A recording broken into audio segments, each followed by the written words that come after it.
Most people misunderstand avoidant attachment because they only look at behavior on the surface. They see withdrawal, coldness, delayed replies, emotional shutdown, and they assume one thing: this person doesn't care. But that is usually the wrong read. Avoidant people often care deeply. In many cases, they care so much that closeness activates fear. Their body interprets emotional dependence as risk. So instead of moving closer, they create distance. That distance is not always rejection. Sometimes it is regulation. Here is where people make the mistake. They chase harder. When someone pulls away, the instinct is to explain more, text more, prove loyalty, ask for reassurance, demand clarity. That feels logical. But with an avoidant, increased pressure usually creates increased retreat. The more you move toward them in urgency, the more their internal alarm says, "I'm losing control." Then something changes. You stop chasing. No repeated texts. No emotional speeches. No forcing the relationship discussion. No trying to rescue the connection. Suddenly, the dynamic changes because the pressure disappears. And in that space, something important happens. They are left alone with their own emotional signal. That signal was always there. Your pursuit drowned it out. Once you stop, they begin noticing the absence. Not always immediately. Sometimes days. Sometimes weeks. But many avoidants start replaying interactions only after the demand is removed. They process loss in private. They process intimacy after distance. It seems backward, but that is how many of them are wired. So what do they secretly want to hear after you stop chasing? Not, "Why did you do this to me?" Not, "I deserve better." Not, "Do you miss me?" Those statements create emotional debt. Avoidants often interpret debt as control. Control creates escape. What they secretly want to hear is something that removes pressure while preserving connection. "I understand you needed space. I'm not angry. You don't have to perform for me." That sentence matters because it lowers threat. Avoidants are often carrying an invisible expectation that every conversation will become emotional negotiation. They expect criticism, obligation, guilt, or demand. They prepare to defend themselves before the conversation even begins. So when they hear calm acceptance, it disarms the pattern. The message is not that they are off the hook. The message is that they are safe enough to approach voluntarily. This is crucial. Voluntary is everything. Avoidants protect autonomy like survival. The moment they feel emotionally trapped, their system prioritizes escape over connection. But if they sense freedom, many begin leaning back in. That's when they start revealing something they rarely say directly. They wanted understanding more than pursuit. That doesn't mean they were healthy. It doesn't excuse mixed signals.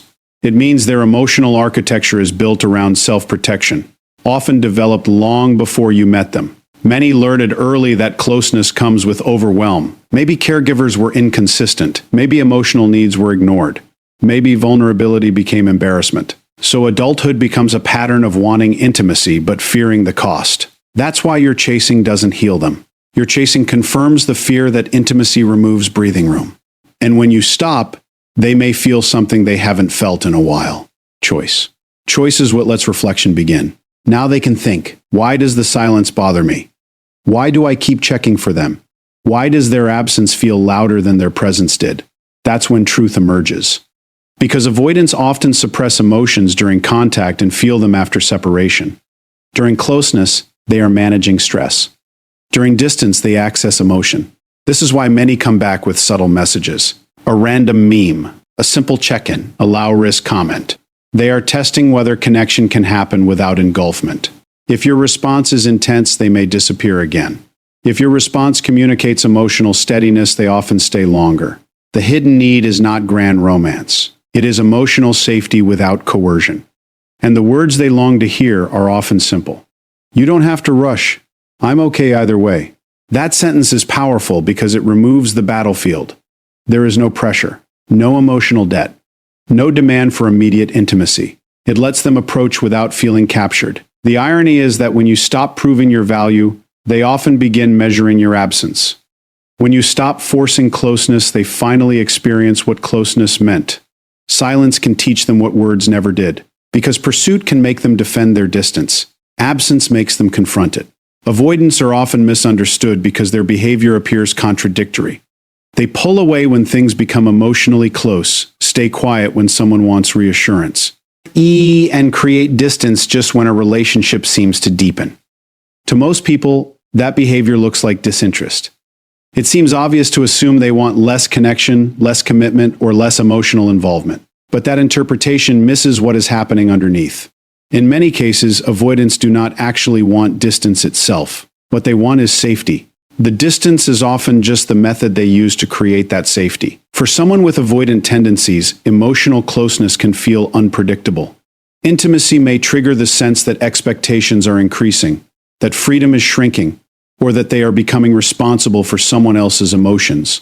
These reactions are not always conscious. Often the person cannot fully explain why they suddenly feel the need to withdraw.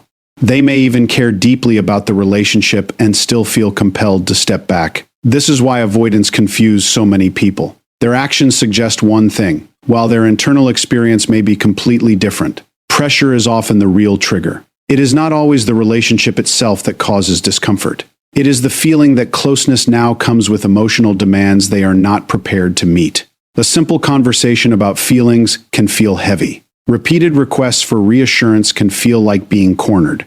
Even expressions of love can sometimes activate stress if they are perceived as requiring immediate emotional reciprocity. To an avoidant, these moments can feel like a loss of control, even when the other person sees them as normal connection. That is why distance becomes their default response.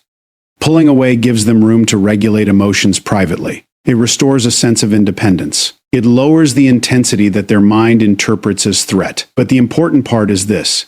The distance is often not because they want less of the person. It is because they do not know how to stay connected without feeling pressured. Their withdrawal is often self-protection, not indifference. This is why many avoidants react differently when the pursuit stops. If someone has been chasing them, asking for explanations, or trying to force clarity, the avoidant may become even more distant. The more they feel emotionally pursued, the more their internal system tells them to protect space. But when the pressure is removed, something changes. Without the constant emotional demand, they can finally notice what they actually feel. The connection is no longer associated with urgency. It becomes something they can approach voluntarily. Many avoidants secretly want closeness that does not cost them their autonomy. They want to be understood without being forced to explain themselves before they are ready. They want someone who can stay emotionally calm instead of making every silence into a conflict. They often respond to relationships where there is room to breathe, where care is present but not controlling, and where affection does not come with constant proof required. That is why it is inaccurate to say avoidants simply want distance. Distance is often just the shield. Underneath that shield, many want the same thing everyone else wants: connection, trust, and understanding. The difference is that they can only move toward those things when they feel emotionally safe. When there is no pressure to perform, no demand to immediately open up, and no fear of being overwhelmed, many avoidants become far more present than people expect. When someone with avoidant tendencies begins pulling away, the natural reaction for many people is to move closer. They text more, ask what changed, try to repair things quickly, and push for reassurance. It often comes from care and confusion. The relationship felt close, and then suddenly the other person became distant. The instinct is to bridge that gap immediately. But for many avoidants, that pursuit creates the opposite effect. It increases the very pressure they are already trying to escape. Avoidants often experience emotional closeness differently than others. What seems like a normal conversation about feelings can activate stress in their body. A request for clarity can feel like confrontation. Repeated attempts to reconnect can feel like their personal space is disappearing. This is not always logical, and it may not even match how they consciously think. But the nervous system responds before reasoning does. The body registers intensity, and the person seeks distance to reduce it. This is why chasing usually delays the emotional realization people are hoping for. While someone is actively pursuing them, avoidants are often in regulation mode. Their energy is focused on reducing pressure, restoring emotional control, and protecting their independence. In that state, they are not calmly reflecting on what the relationship means. They are simply trying to manage the discomfort of feeling emotionally cornered. The louder the pursuit, the stronger that reaction can become. When you stop chasing, something important changes. The emotional signal around the relationship becomes quiet. The repeated texts stop. The conversations demanding explanation disappear. The need for immediate decisions is gone. That reduction in pressure gives their nervous system space to settle. And once that internal alarm lowers, many avoidants can finally access emotions they were suppressing while trying to create distance. This is the moment many people misunderstand. They think the silence means the avoidant has moved on. In reality, silence is often when processing begins. Without the pressure of someone trying to pull them back in, they are no longer focused on escape. Their attention shifts. They begin noticing the absence. The familiar message no longer arrives. The person who is emotionally present is suddenly gone. The relationship is no longer something they are resisting in the moment. It becomes something they are remembering. For many avoidants, emotional awareness comes after separation, not during closeness. During the relationship, they may feel overwhelmed by expectation. Their focus is on creating room. But once that room exists, they can finally hear their own emotions. The quiet allows memory to surface. They replay conversations. They remember moments of comfort. They start noticing the security they took for granted. The person they felt pressured by now appears differently because the pressure is no longer there. That is often when they begin to feel loss. Not because you suddenly became more valuable, but because the noise that blocked reflection is gone. Pursuit can make them defend their distance. Absence makes them confront it. The connection they pushed away becomes visible only when there is enough emotional silence to see it clearly. This does not mean every avoidant will return or openly admit what they feel. Some will stay distant even after recognizing the loss. Avoidant patterns can be strong, and awareness does not automatically create change. But many experience a delayed emotional response. They miss what they could not appreciate while they felt pressured. They feel the absence after they finally have enough space to stop resisting it. That is why stopping the chase often changes everything. It removes the emotional urgency that kept them in defense mode. It lets their body calm down enough to move from reaction into reflection. And in that reflection, many finally understand the weight of what is no longer there. Silence has a unique psychological effect in relationships, especially with people who have avoidant patterns. Most people assume that if someone pulls away, the solution is more communication. They think more effort will create more clarity. They send another message, ask another question, explain their intentions again, and try to close the emotional distance as quickly as possible. It feels like action should solve disconnection. But with avoidance, constant pursuit often does the opposite. It can block the very reflection that would have brought understanding. When an avoidant feels pursued, their attention often shifts away from emotion and toward protection. Instead of processing the relationship itself, they begin managing the pressure around it. Their thoughts become focused on creating room, reducing intensity, and restoring control. In that state, they are not sitting with what they feel about the person. They are dealing with what their nervous system interprets as emotional demand. The relationship becomes associated with stress, not reflection. This is why silence matters. Silence removes the immediate stimulus. There are no texts waiting for an answer, no emotional conversations building tension, no sense that they must respond before someone becomes upset. The pressure drops. And when the pressure drops, the defensive system begins to quiet. That is often the first time they can actually think about the connection without simultaneously feeling trapped by it.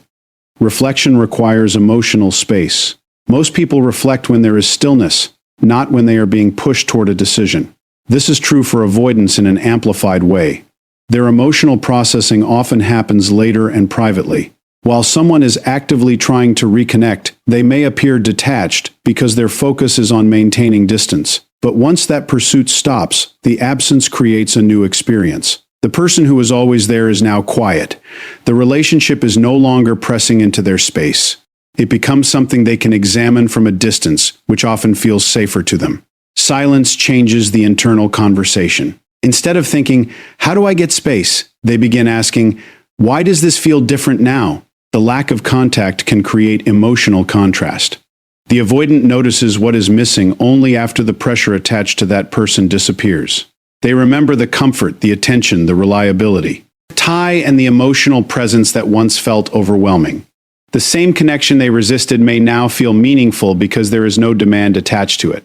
Pursuit often prevents this shift because it keeps them in reaction mode. Every message can reinforce the belief that closeness means obligation. Every attempt to pull them back can make them focus on escaping rather than understanding. It keeps their attention on the immediate tension. not the emotional value of what they are losing. The relationship becomes a problem to manage instead of an experience to reflect on. Silence interrupts that cycle. It removes the need to defend space. Once there is nothing to resist, they are left with themselves, and that can be surprisingly powerful. Many avoidants are used to suppressing uncomfortable emotions through distraction or distance. But when someone stops chasing, there is often a gap where those emotions begin to surface. Memories become louder. Certain messages replay. The emotional meaning of the relationship becomes clearer than it was during active contact. This is why silence can reveal what conversation could not. It allows the avoidant to process without feeling controlled. It turns emotional noise into stillness, and stillness often creates awareness. What was once easy to ignore becomes difficult to avoid. They may not immediately act on it, and they may not openly communicate it, but internally something shifts. They are no longer defending against closeness. They are noticing the emptiness where that closeness used to be. Silence does not force understanding, but it creates the conditions where understanding becomes possible. For many avoidants, that is the first moment they truly feel the emotional reality of what they pushed away. Many people believe avoidants want less emotion, but that is not entirely true. Most avoidants are not running from emotion itself. They are running from the feeling of being emotionally cornered. That distinction matters. The issue is not always the intensity of love, care, or connection. The issue is how that emotion is delivered. If it feels like pressure, demand, or expectation, their instinct is often to retreat. What they secretly want is not more emotional intensity. They want emotional permission. Emotional intensity often comes disguised as love. Someone says, "I just care so much," and then sends repeated messages, asks for immediate answers, and pushes for deep conversations at the exact moment the avoidant is pulling back. The intention may be genuine, but to an avoidant, it can feel like emotional force. It creates the sense that they are being pulled into something before they feel ready. Their mind may interpret that as losing autonomy. The stronger the emotional pressure becomes, the stronger their need to create distance. This is where many relationships become stuck. One person believes more expression will solve the disconnect. They explain how much they care, how hurt they feel, how important the relationship is. They become more emotionally intense because they are afraid of losing the connection. But the avoidant often hears something different. They hear expectation. They hear obligation. They hear the possibility that they are now responsible for regulating someone else's emotional state. That feeling can become overwhelming, and the instinct is to escape. What many avoidants secretly respond to is something quieter. They want to feel like closeness is a choice, not a requirement. They want permission to come closer on their own terms. That does not mean they want indifference. It means they often need emotional space where they are not being forced to perform intimacy on command. Emotional permission is the experience of being accepted without immediate demands. This can sound simple, but it changes everything. A statement like, "Take your time, I'm not here to pressure you," often creates more emotional openness than a long conversation about the future of the relationship. Why? Because it removes threat. It tells the avoidant they are not trapped. It gives them room to lower their defenses. Once they no longer feel chased, many begin to move back toward connection naturally. Avoidants often expect every serious conversation to lead to emotional debt. They may assume that one response will create 10 more questions, one vulnerable moment will lead to greater expectation, or one expression of affection will require immediate commitment. This anticipation makes them guard themselves before anything even happens.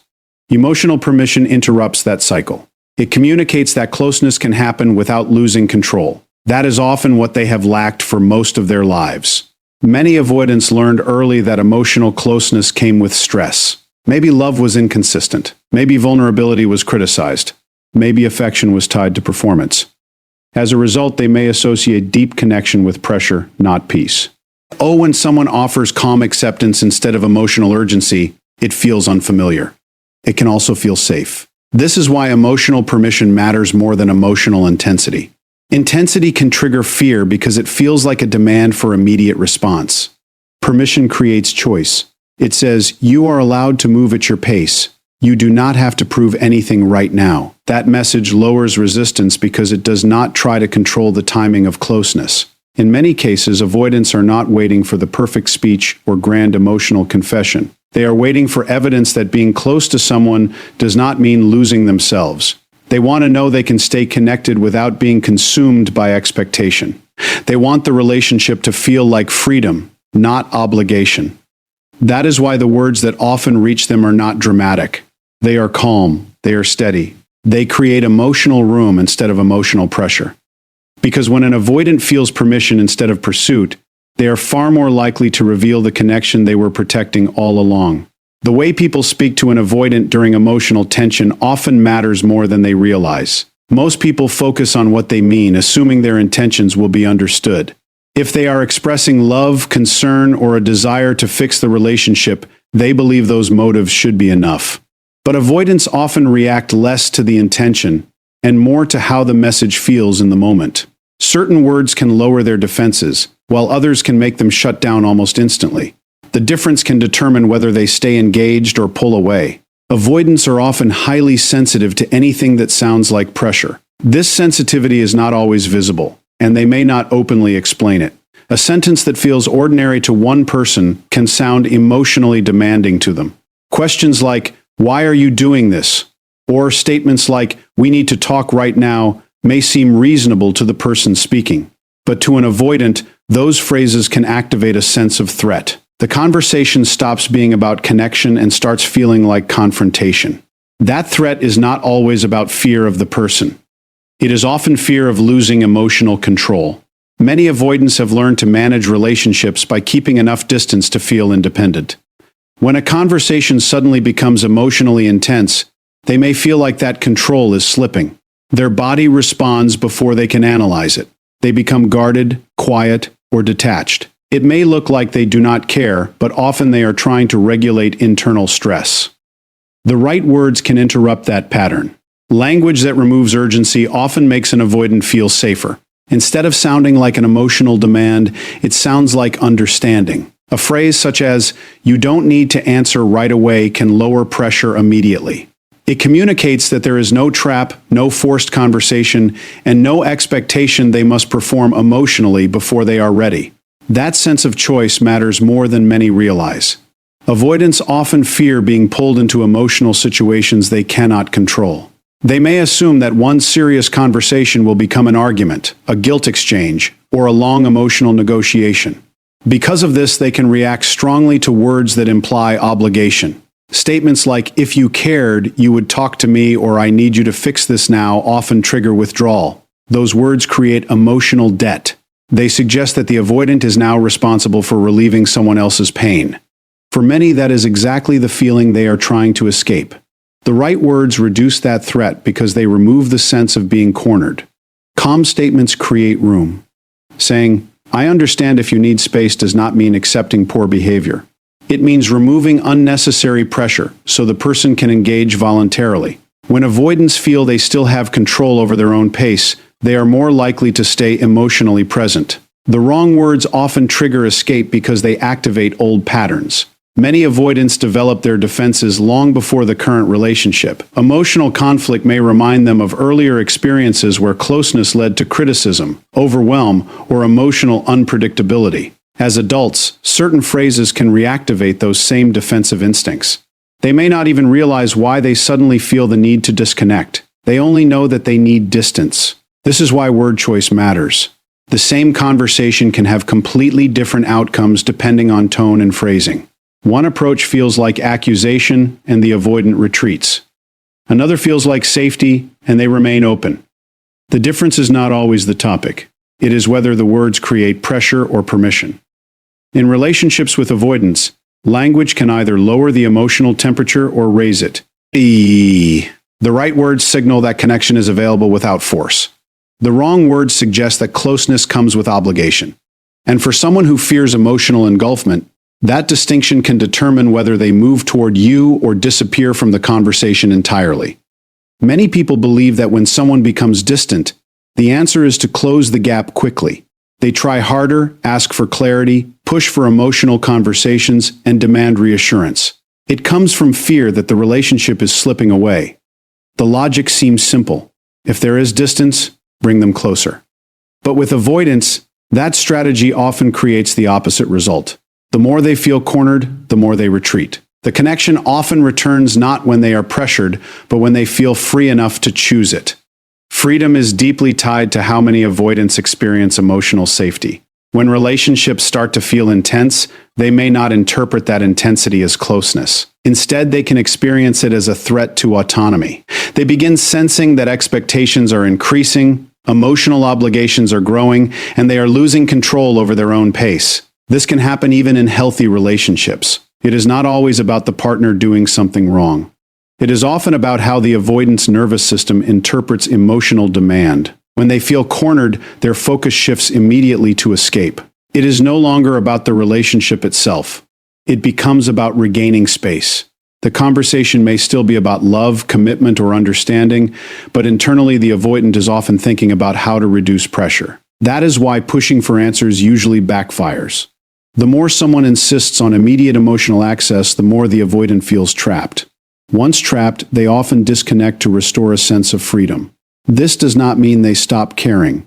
In fact, many avoidants care deeply while simultaneously pulling away. That contradiction confuses many partners. Someone can say they love you and still become emotionally unavailable.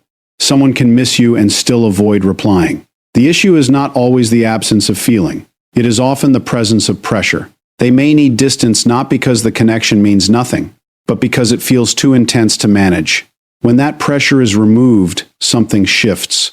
If the chasing stops, if the emotional demands quiet down, and if they sense there is no immediate expectation, many avoidants begin to return emotionally. This return often happens subtly. They may send a casual message, react to something small, or create a low-risk interaction. It is not always a dramatic confession. It is often a test. They are checking whether connection can happen without feeling trapped. This is why freedom matters so much. Freedom tells them they can engage without losing themselves. They can come closer without being immediately pulled into emotional obligations they fear they cannot handle. That sense of control lowers their defenses. When people stop forcing the pace, avoidants often feel safer exploring closeness again. Cornering someone usually creates resistance. It activates self-protection. In avoidance, this protection can look like emotional numbness, delayed replies, avoidance of serious conversations, or complete withdrawal. But these behaviors often reduce when they sense that no one is trying to force them into a role they are not ready for. They can then experience the relationship without feeling like it is consuming them. This is the paradox many people miss. The harder you try to secure connection through pressure, the more it can disappear. The less you try to control the timing, the more natural connection can return. Avoidants often reconnect when they realize they have room to choose, not when they are being pushed toward closeness. At the core, many avoidants are not rejecting love. They are protecting freedom because freedom feels like safety. Once they believe they can stay connected without being overwhelmed, their behavior can change dramatically. They may become warmer, more present, and more open than people expected. But that usually happens when they feel emotionally free, not when they feel backed into a corner. Connection for avoidance often grows in the spaces where pressure ends. When they are not defending themselves from emotional demands, they can finally approach what they wanted all along. Not distance, but closeness that does not feel like captivity.